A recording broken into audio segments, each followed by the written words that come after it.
Angelica, and for today I will be demonstrate the different projection of the shoulder, pelvis, thorax, and the viscera. So for the first projection, we have the AP projection of the shoulder.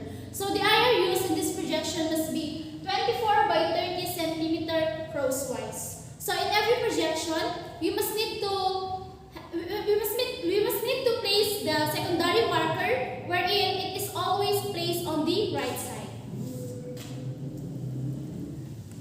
So first, examine the patient in the upright position. So abduct the hand away from the body to ensure that the structure is demonstrated properly. So in this projection, we have three positions. First, the external rotation. Supinate the hand of the patient. Second, we have the neutral rotation. Rest the palm of the hand against the thigh.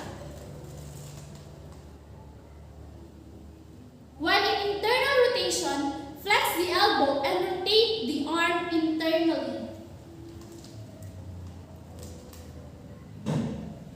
So for the three rotation, the central ray is perpendicular 1 inch inferior to the coracoid process.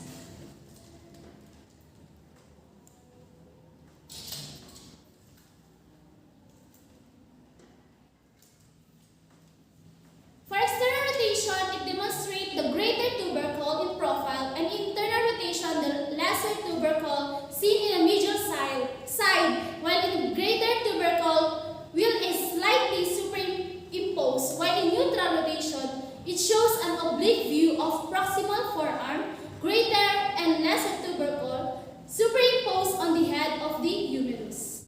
So next, we have the transthoracic lateral projection of the shoulder. So the area used must be 24 by 30 centimeter lengthwise. So examine the patient in the upright position. So stand the patient in the lateral position.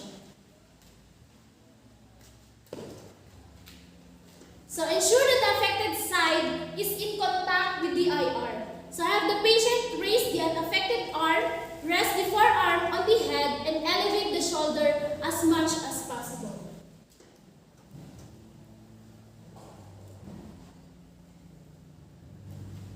So the central ray for this projection is entering the middle at the level of the surgical neck.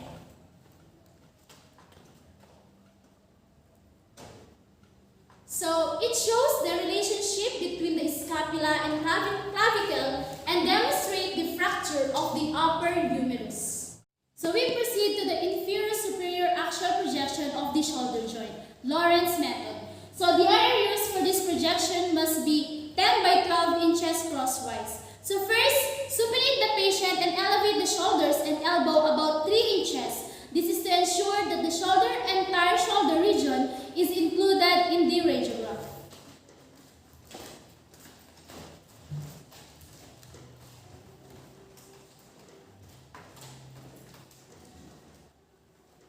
So abduct the arm of the affected side at right angle to the long axis of the body. So keep the humerus in external rotation.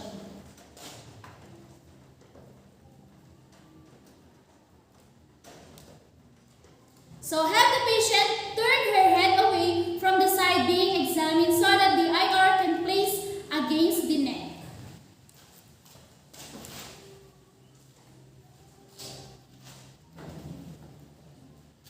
So the central ray for this projection enters horizontally through the axilla to the region of the acromyoclavicular articulation. So the degree of the medial angulation is often 15 to 30 degrees.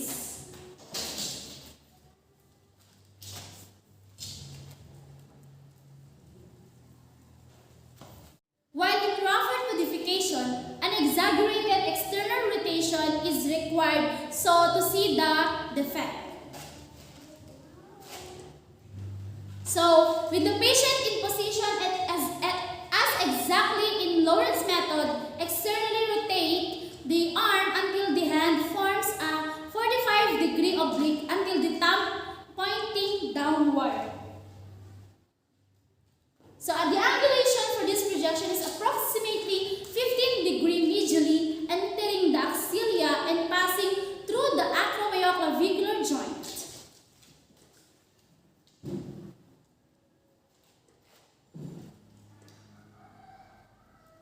So this demonstrates the same with the Lawrence method, but with additional view which demonstrate a defect called the Hill-Sachs defect. Next, we have the inferior superior axial projection West Point method. So the IRS must be 8 by 10 inches crosswise. So let the patient in a prone position with approximately 3 inches pad under the shoulder being examined.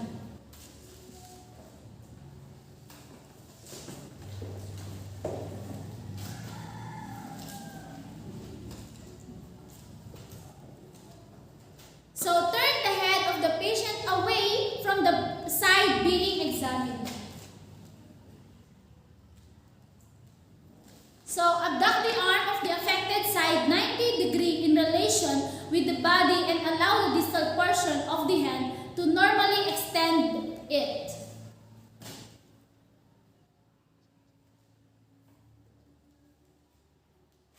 So the central raise should be approximately 5 inches inferior, 1½ inch medial to the acromion edge and exit the glenoid cavity. So this is a dual angle of 25 degrees anteriorly from the horizontal, 25 degrees medially.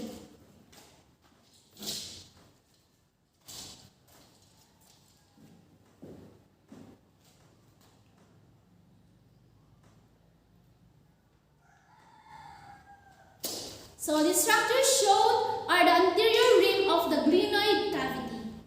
So in Clemens modification, position of the patient in a lateral recumbent position lying on the unaffected side.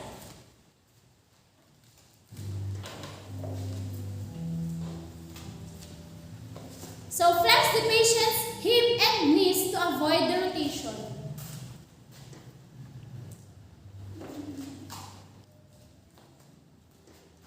So abduct the affected arm 90 degrees and point it toward the ceiling. Place the IR against superior aspect of the patient's shoulder, holding it in a place with the unaffected arm.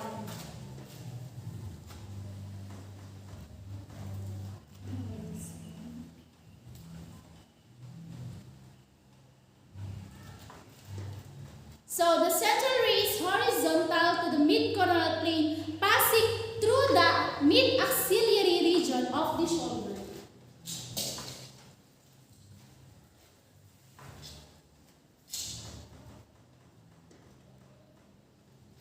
So it demonstrates the shoulder region and relationship of the proximal humerus and the glenoid cavity. So we proceed to the glenoid cavity, the AP oblique projection Grassi method. So the IR used for this projection must be 8 by 10 inches crosswise. So the position of the patient in the upright position. Center the IR to the scapulohumeral joint. So rotate the body approximately 35 to 45 degrees toward the affected side.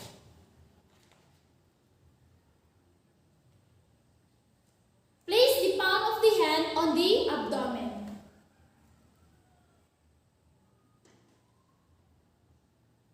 So the central ray for this projection is perpendicular to the glenoid cavity at a point 2 inches medial and 2 inches inferior to the superolateral border of the shoulder.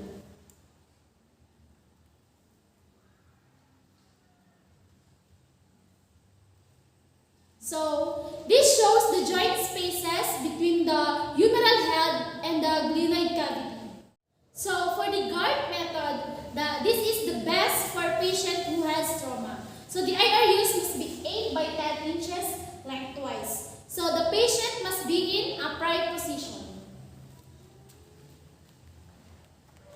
So center the IR to the glenohumeral joint. So rotate the body approximately 45 degrees toward the affected side. So the posterior surface of the affected side is closest to the IR.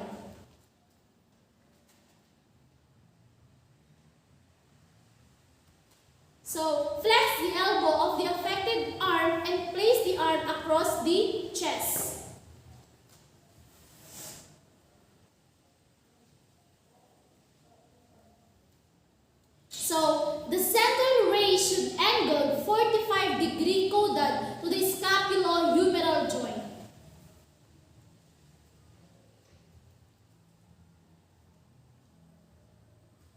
So this shows the scapulohumeral joint, humeral head, coracoid process, and the scapular head and the neck. So for the apple method, the IR used must be 24 by 30 centimeter crosswise. So place the patient in standing upright position.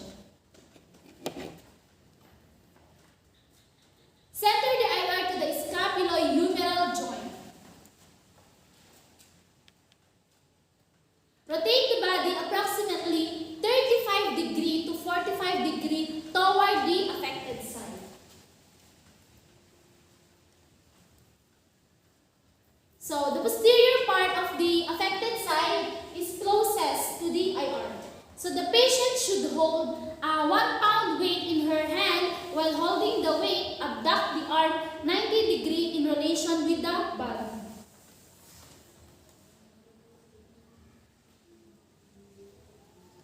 So the central ray for this projection is perpendicular to the IR at the level of the coracoid process.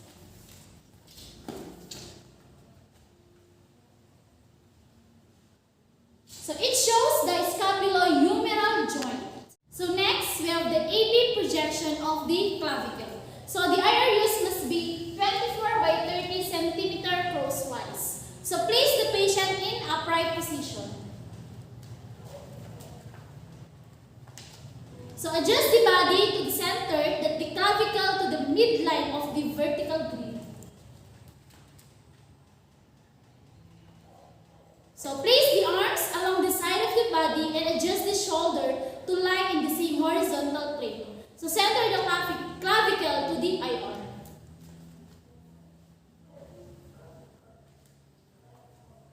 So the central ray for this projection is perpendicular to the midshaft of the clavicle.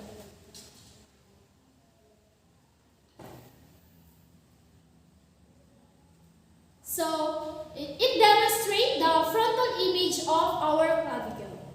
So for the PA projection of the clavicle, the position is similar with the AP projection, but the patient is standing upright toward the X-ray tube.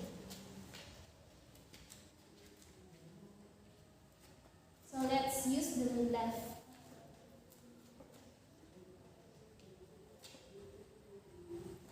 So turn the head of the patient away from the affected side to ensure that the anterior aspect of the clavicle is in contact with the IR.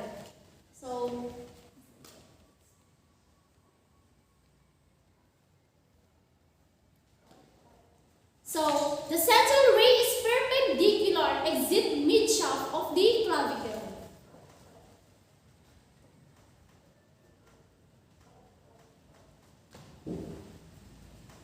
So this best demonstrates the detail of the clavicle. So for the AP axial projection of the clavicle, lordotic position, the IR use must be 24 by 30 centimeter crosswise. So let the patient in upright position. So stand the patient 1 foot in front of the vertical grid with the patient facing the X-ray tube. So let the patient relax the shoulder and lean comfortably to ensure that the shoulder is in contact with the IR.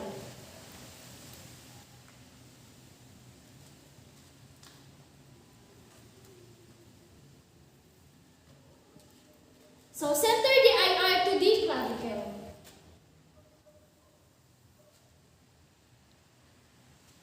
So the central ray for this projection is directed to enter the midshaft of the clavicle. For the standing lordotic position, it is 0 to 15 degrees that is recommended.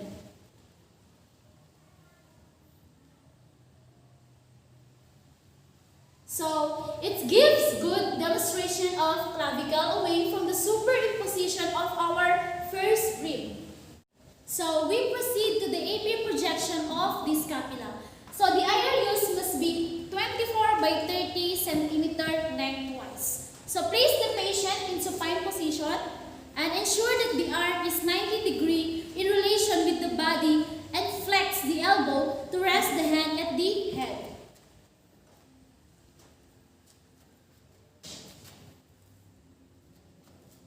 So, position on the top of the IR 2 inches above the top of the shoulder.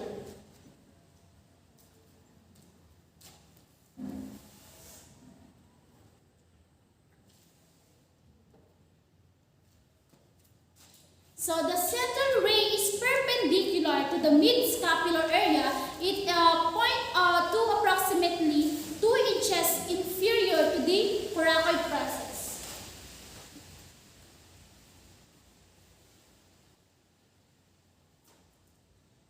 So, it shows an AP projection of the scapula. So, for the lateral projection of the scapula, the IR used must be 24 by 30 cm lengthwise. So, place the patient in upright position facing the vertical grid device.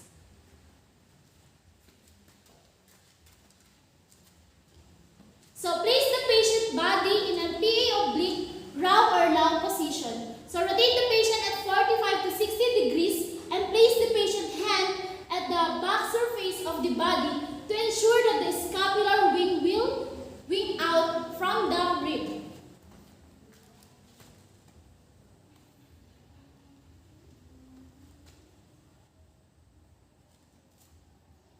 So, the central ray for this projection is perpendicular to the mid-medial border of the protruding scapula.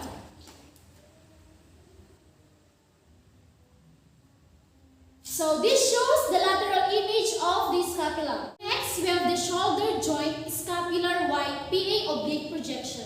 So, the IR used must be 24 by 30 cm. So, radiograph the patient in the upright position, because this is preferred. So it must be facing the vertical grid.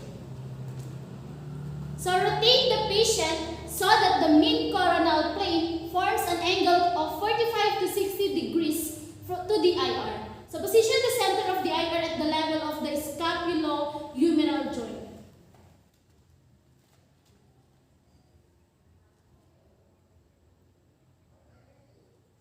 So, the central ray for this projection is perpendicular to the scapulo-humeral joint. So, it demonstrates of an oblique image of the shoulder. So, next, we proceed to the AP projection of the pelvis and the upper femoral. So, the IR use must be 35 by 43 cm crosswise. So, the patient must be in supine position. So, we need to medially rotate at 15 to 20 degrees the foot.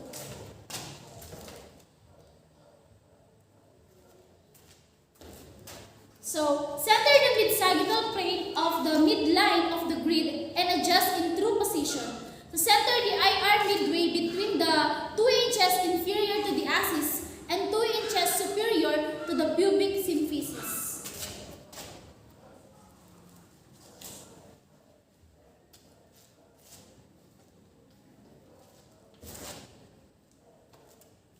So, the central ray is perpendicular to the midpoint of the IR.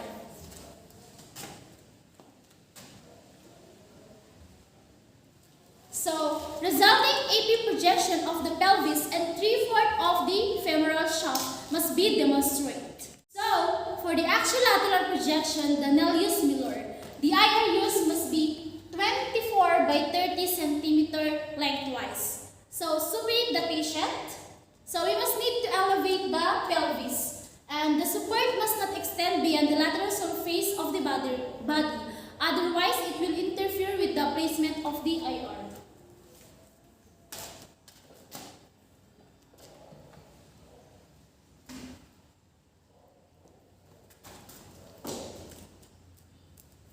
So, we must use this to support the lower limb.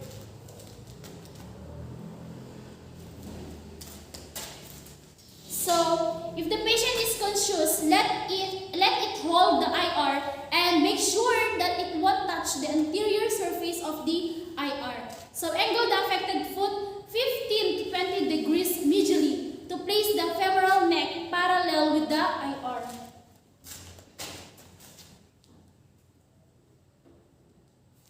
So, abduct the unaffected foot up upward flexing the knee.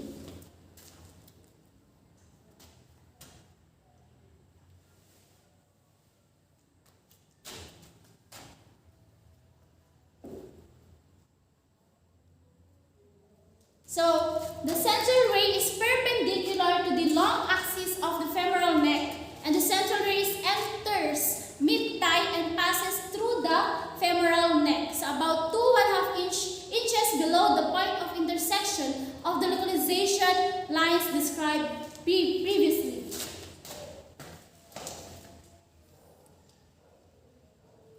So, this demonstrates the acetabulum, head, neck, and the trochanters of the femur. For Clemens-Takayama modification, the IR used must be 24 by 30 cm. So, supinate the patient with the affected side near the edge of the table. So, the IR should be parallel with the femoral neck. So, do not rotate the lower limbs. Instead, limbs are remain in neutral position. So, the central ray for this projection is directed 15 degrees posteriorly.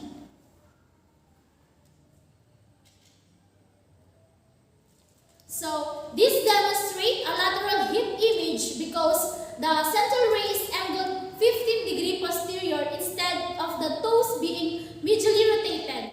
So, next, we have the AP axial projection of the anterior pelvic bones by Taylor method. So, the IR used must be 24 by 30 cm crosswise. So, first, supinate the patient. So, center the mid-sagittal plane of the patient body to the midline of the grid and adjust the pelvis so that it is not rotated.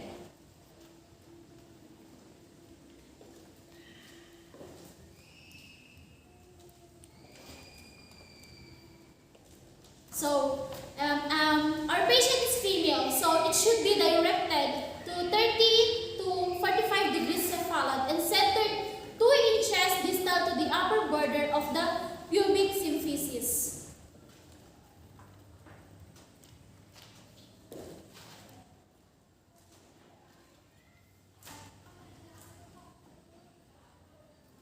So, this shows the rami without the foreshortening.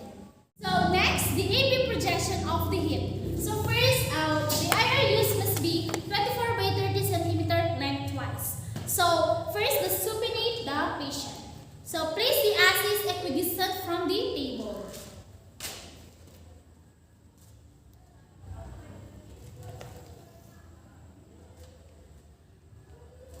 So, medially rotate the lower limb and foot approximately 15 to 20 degrees to place the femoral neck parallel with the plane of the IR.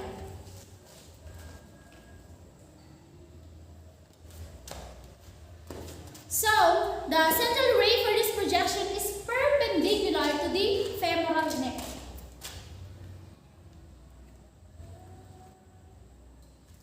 So, this shows the head, neck, trochanter, and proximal 1/3 of the body of the femur.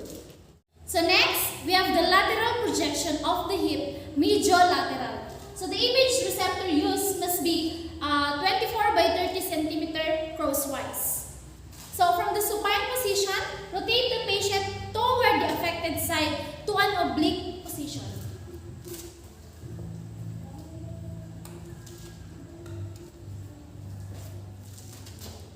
So, center the affected hip to the midline of the grid and flex the affected knee and draw the thigh up to a position at nearly a right angle to the hip bone.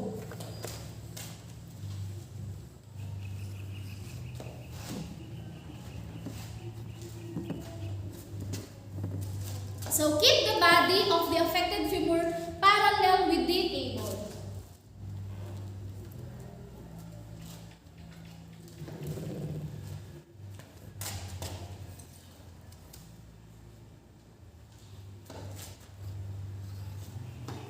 So, the central ray for this projection is perpendicular to the hip joint, which is located between the axis and the pubic symphysis for the Lawson method, and at a cephalic angle degree of 20 to 25 degree for the Hickey method.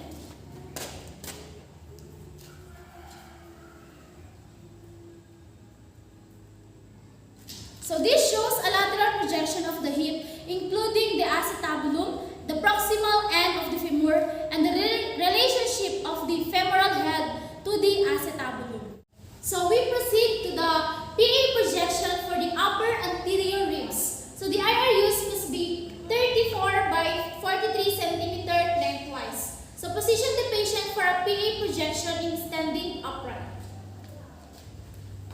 which is facing the vertical grid.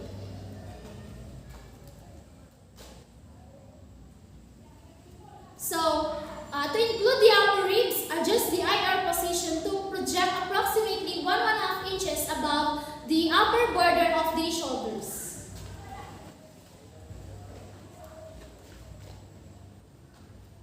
So, rest the patient hand against the hip with the palm turned outward to rotate the scapula away from the rib cage.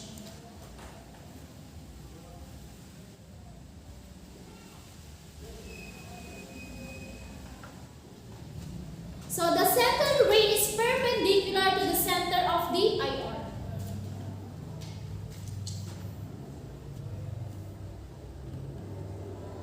So, this shows the PA projection of our anterior rib above the diaphragm. We proceed to the AP projection of the posterior rib. So, the IR use must be 35 by 43 cm lengthwise. So, let the patient is standing upright and center the mid-sagittal plane of the patient body to the midline of the grid. So, place the IR 1.5 inches lengthwise above the upper border of the relaxed shoulder. So, rest the patient hand palms in comfortable position or in anatomical position. So, the central ray for this projection is perpendicular to the center of the IR.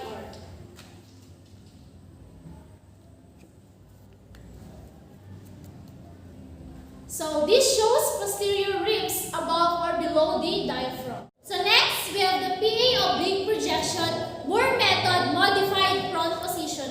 So, the IR use must be 24 by 30 cm lengthwise. So, at the side of the radiographic table, ask the patient to bend the waist and place the sternum in the center of the table directly over the preposition IR.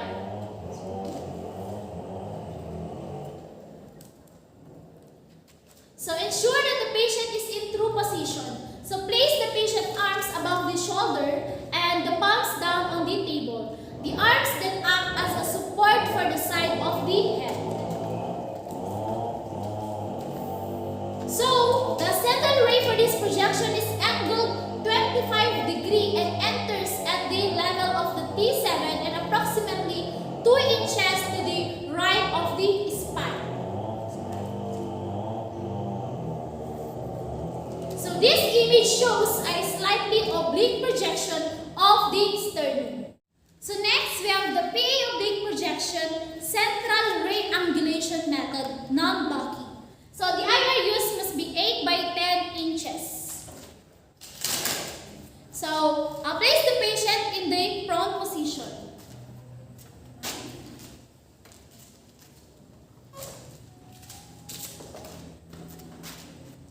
Center the grid to the level of the sternoclavicular joint.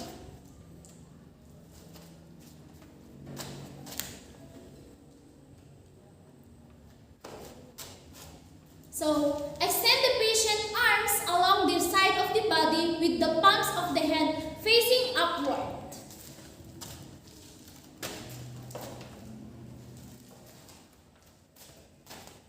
So, turn the head of the patient away from the side being examined. So, the central ray is angled 15 degrees toward the mid-sagittal plane. Enter at the level of the T1 to T3 about 3 inches and 1 to 2 inches lateral to the mid-sagittal plane.